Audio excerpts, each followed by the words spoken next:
Bonjour et bienvenue.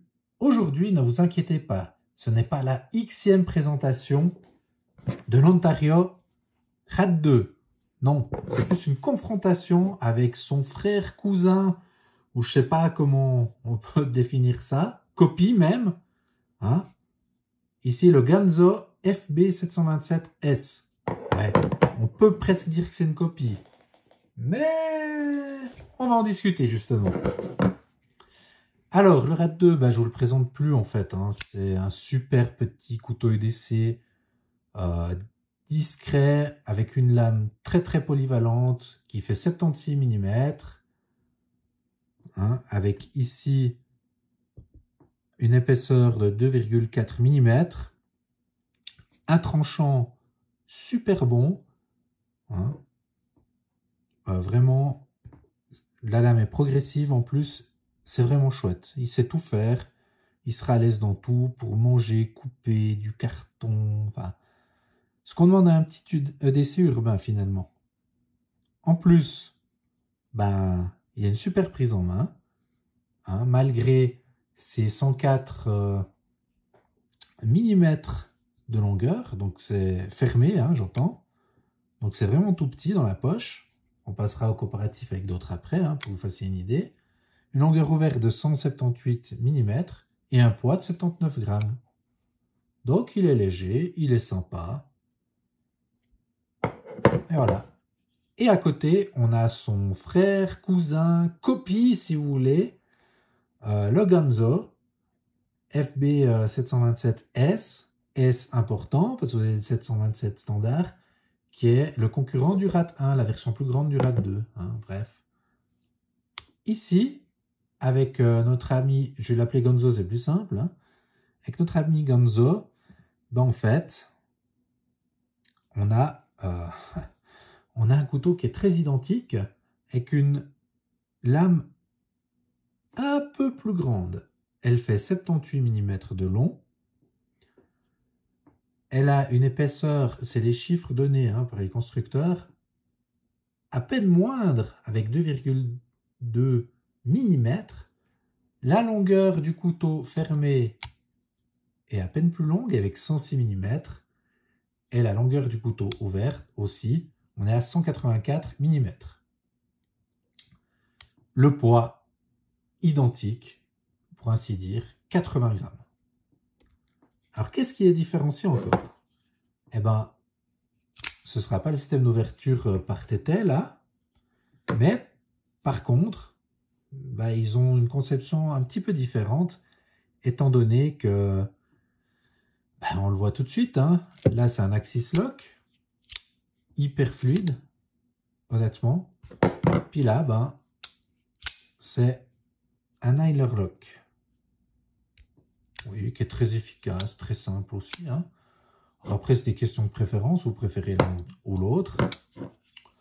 Moi, j'aime bien les deux, hein, j'ai pas de commentaires à faire en plus à ce sujet. À part que, celui-là, il coûte 20 balles.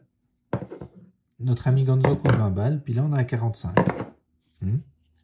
Mais pour 20 balles, la fluidité, hein, vu qu'on aime bien parler de ça, est impressionnante. Impressionnante.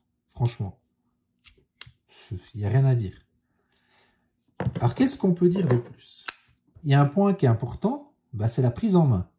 Alors, j'adore le petit rat. Franchement, on l'a bien en main comme ça. Si on doit faire de la force avec le petit jimping ici. Ça glisse pas trop. Hein, ce manche en G10, c'est très agréable. Cette couleur coyote est magnifique, hein, et très classe en vrai. Ça fait très distingué. Enfin, on n'a pas l'impression d'un couteau tactique. Hein. Contrairement à ce qu'on pourrait croire sur les photos, en vrai, c'est vraiment classe, ce brun coyote. Couleur coyote. Hein. Voilà. Alors, on l'a bien en main, comme je disais. Mais, ici, vous voyez, hop, on l'a assez bien en main. Même jusqu'au bout, on peut se placer plus près de la lame ici. Hein, c'est confortable. Et ici, c'est un petit peu la même chose. Hein. Juste à signaler que le placement près de la lame est moins agréable. Vous voyez, c'est moins naturel. C'est plus arrondi, là c'est plus droit. On voit que lui a été plus étudié pour. Hein. Là, on arrive là, on peut, mais attention, ici c'est saillant. On peut se couper méchamment. Hein. Enfin, méchamment. Se faire un petit trou. Voilà. Mais de manière générale, on ne le voit pas beaucoup à la caméra. Mais en fait, son manche est à peine plus haut. Et j'ai envie de vous dire que la prise en main, attention, hein, je risque de me faire insulter, hein, est presque plus agréable ici. Honnêtement. Mais bon, alors, juste petit aparté, j'ai oublié de le dire, la lame ici en 440C, hein, et là on a US 8, c'est volontaire, je sais qu'il est en D2, pour 10 balles de plus, mais moi je préfère la US 8, passer inoxydable, puis un EDC, moi j'ai pas envie de m'emmerder, pardon, de m'embêter, voilà, faut pas que ça rouille. Ce sera peut-être pas une raison valable pour vous, mais bon. Revenons à la prise en main. Ouais. Mon cœur balance. Honnêtement, mon cœur balance. Elle est excellente sur les deux. J'ai presque tendance à dire que là, on a à peine mieux, parce que c'est un peu plus épais, on a peut-être à peine plus confiance. Et puis, je vais prendre enfin mon appareil à mesure. Voilà, notre petit pied à coulisse, ici, où on va voir en fait que la lame est à peine plus haute. Hein. Vous voyez, ici on a à 2,3 cm. Et là, on est à... Allez. Ouais. 2,1. Donc, il y a quand même une différence. Hein. Pour l'utilisation, ça peut être sympa d'avoir une hauteur de lame un peu plus élevée. Ensuite, on va regarder un petit peu au niveau du manche.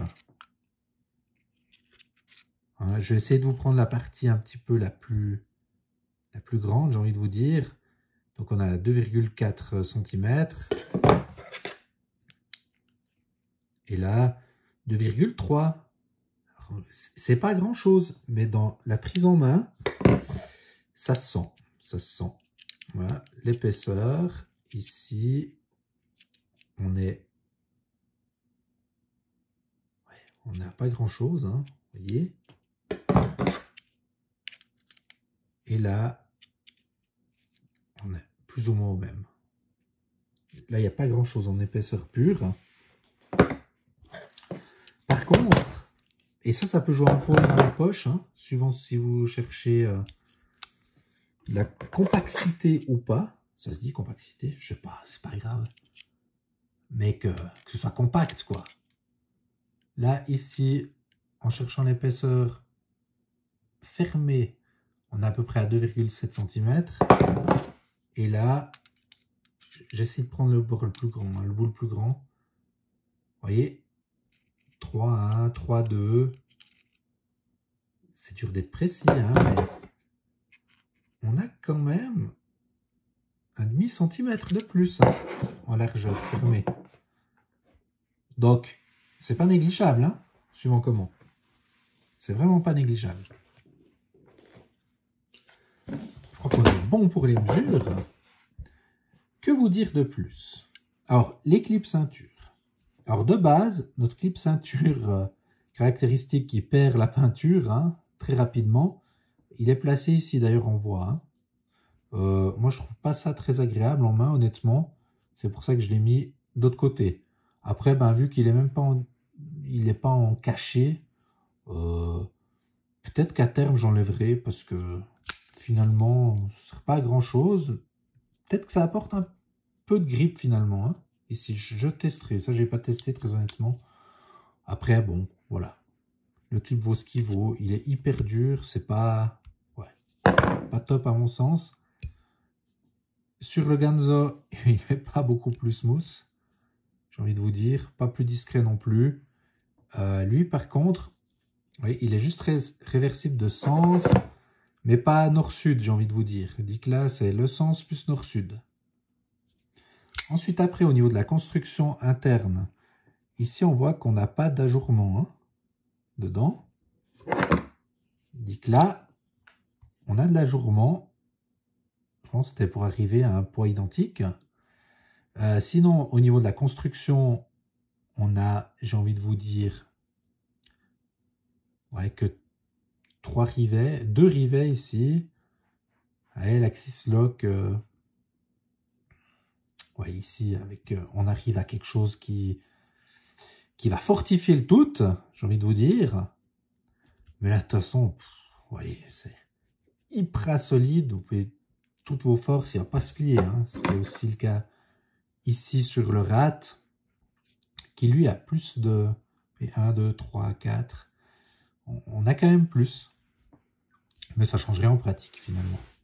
Après, hein, ça peut peut-être faire la différence sur les années.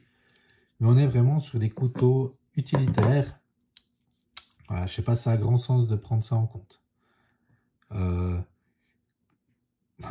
J'ai utilisé plusieurs semaines hein, le RAT 2. Bah ouais, là, le centrage de lame, hein, pour ceux que ça intéresse. Et puis lui, j'ai utilisé quand même à peine moins. Mais il s'en sort à peine mieux. Hein. Bon, ça, c'est du détail. On va passer maintenant à la comparaison avec d'autres modèles. Donc, je vais les ouvrir. Hop. Celui-là ici. Non, je vais mettre comme ça.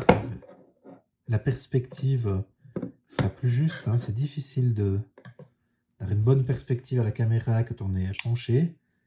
Ici, bah, premier comparatif, c'est à notre ami Bugout. Donc on voit hein, qu'on a une différence de lame, mais c'est pas une différence folle non plus en pratique. Voilà. Ensuite, qu'est-ce qu'on a? Le Kershaw Atmos. Oui, je sais, la vidéo viendra.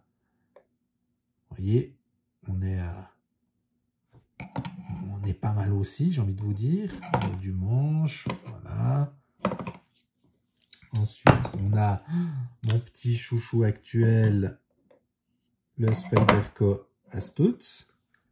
On voit vraiment comme c'est compact, hein, ce manche de cet Astuts aussi. Hein. Mais par contre, longueur de lame, rien à voir. Vous voyez? C'est pour ça que je l'aime bien. Hop. Par contre, il est moins fluide hein, que le rat. Hein. C'est moins fluide que le rat, hein, notre ami Spyderco. Ensuite, qu'est-ce qu'on a? Ah, le Spyderco Andela. C'est grand, c'est grand, c'est grand. Alors, on a une lame un peu plus agréable, enfin un peu plus généreuse, j'ai envie de vous dire, mais c'est grand. Ensuite, il y a celui que je teste actuellement.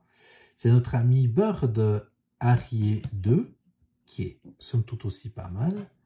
Mais vous voyez, hein, c'est quand même un peu plus grand. Voilà.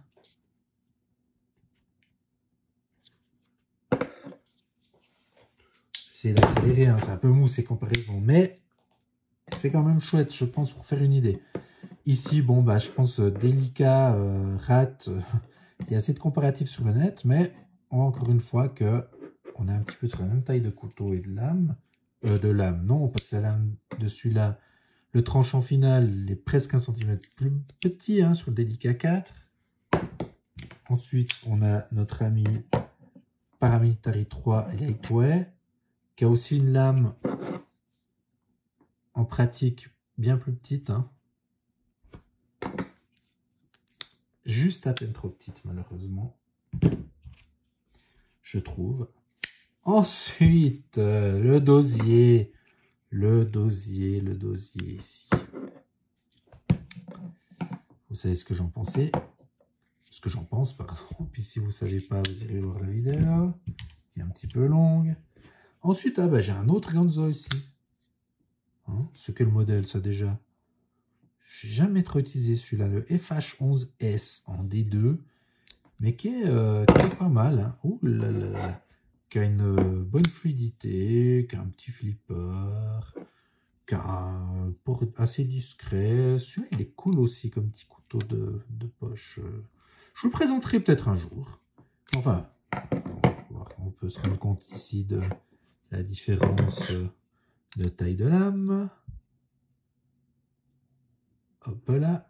Un petit peu pareil, hein, je ne sais pas si vous en avez un. Vous ferez une idée. Ensuite, on a ici le CVV Chronique, hein, qui est un Gentleman Folder, qui a un petit peu plus de longueur de lame. Vous voyez, on est assez proche ici entre les deux. Voilà. Les manches. Ici encore notre ami Badlands Vagabond, dont j'ai toujours pas une version satin, mais qui, vous voyez, assez similaire en termes de taille, poids, etc. Et puis, bah, là, une des références, l'Elementum, qui a finalement une taille qui se rapproche. Bon, on est quand même mieux avec le rat, hein. On a quand même plus de tranchants avec le rat. C'est l'Elementum qui finalement... Moi, j'aime pas la forme de lame. Enfin, j'aime pas. La forme de lame n'en fait pas un super slicer, j'ai envie de vous dire. Même si ça va du tonnerre, mais je sais pas. J'ai moins le feeling. Moins le feeling. Allez, c'est déjà beaucoup trop long, mais dernière petite comparaison parce qu'on est sur ma chaîne. Parce que sur ma chaîne, on aime Victorinox. Alors ici, hein, un 130 mm.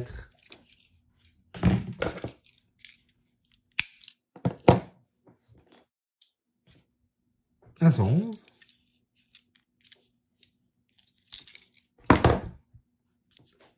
Un 95, enfin Suiza.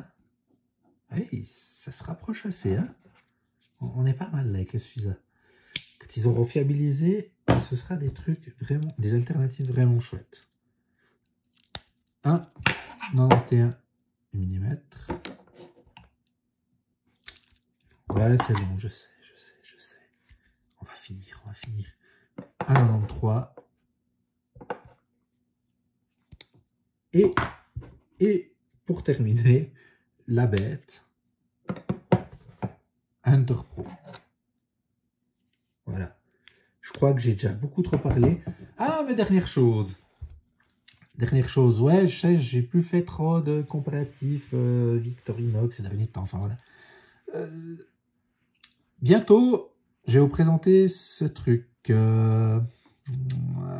Un Suisse Champ.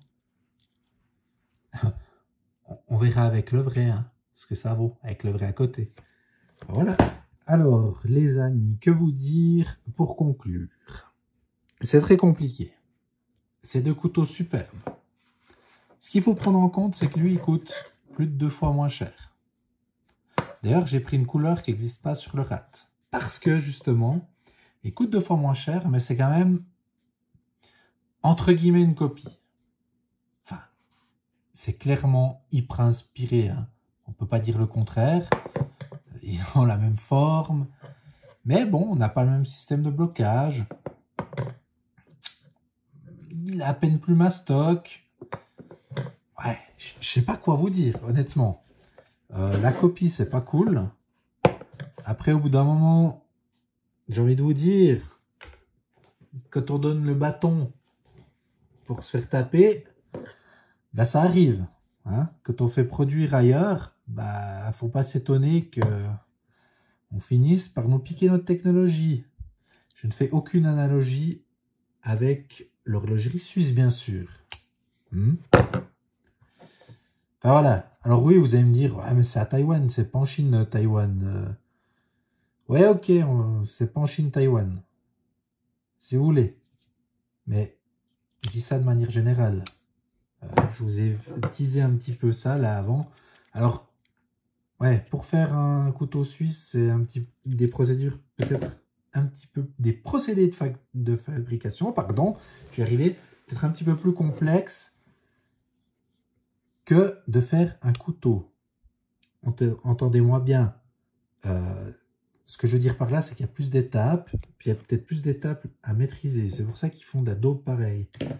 Ah, pardon, on en reparlera dans la vidéo dédiée. Hein, mais par contre, là, ben, on le voit avec toutes les marques que les Chinois sortent, en fait. Hein, du CVV, etc. Ils font des produits exceptionnels pour le prix. Alors, on sait pourquoi. Hein. Faut pas être fou, encore une fois. Puis on va pas toujours polémiquer là autour, mais je peux pas vous déconseiller ce Gonzo. Honnêtement, c'est de l'inspiration à 95%. On est d'accord? Ils ont clairement pompé. Mais, mais je veux dire, punaise, c'est bien fait. Il n'y a rien à dire. Il coûte 2 fois moins cher. Il est presque mieux. Alors, voilà. Je sais vraiment pas quoi vous dire. Même le clip, punaise, il fait mieux. Enfin, voilà. Après, encore une fois, il est plus compact, notre ami Rat. C'est l'original. La US8 est cool. Vous pouvez la rendre des deux, c'est ce qui fera peut-être la différence, hein, si vous voulez un assez plus dur. Et voilà. Moi, j'aime bien les deux. Je peux pas vous dire prenez l'un ou l'autre. Les deux sont cool. Celui-là pour 20 balles, franchement, voilà, rien à dire. Ce que je voulais dire au niveau du bâton, là, je divague encore. Je pars encore dans tous les sens, mais regardez ici. On a ici le board machin truc, là, qui est fait par Spyderco. Voilà, il a cette tête. Puis ici, on a le Gonzo, qui est vendu 4 fois moins cher. C'est le même couteau. Je pense, honnêtement, qu'il est fait. C'est la même chose. C'est le même couteau. C'est le même couteau. Je pense qu'ils sont faits à la même place. Hein. Voilà. Oui, ils ont changé la lame, ils sont sympas, ils ont changé le logo. Mais c'est le même couteau. C'est le même couteau. Vraiment, vraiment, vraiment. Mais on y reviendra hein, là-dessus. Mais ce que je veux dire par là, c'est que, voilà, tu donnes ta compétence ailleurs pour gagner les sous. Mais finalement, le retour de bâton arrive. Hein, et c'est normal. Les Chinois sont pas stupides. Ils ont maintenant la technologie. Faut pas qu'on se plaigne. À la prochaine.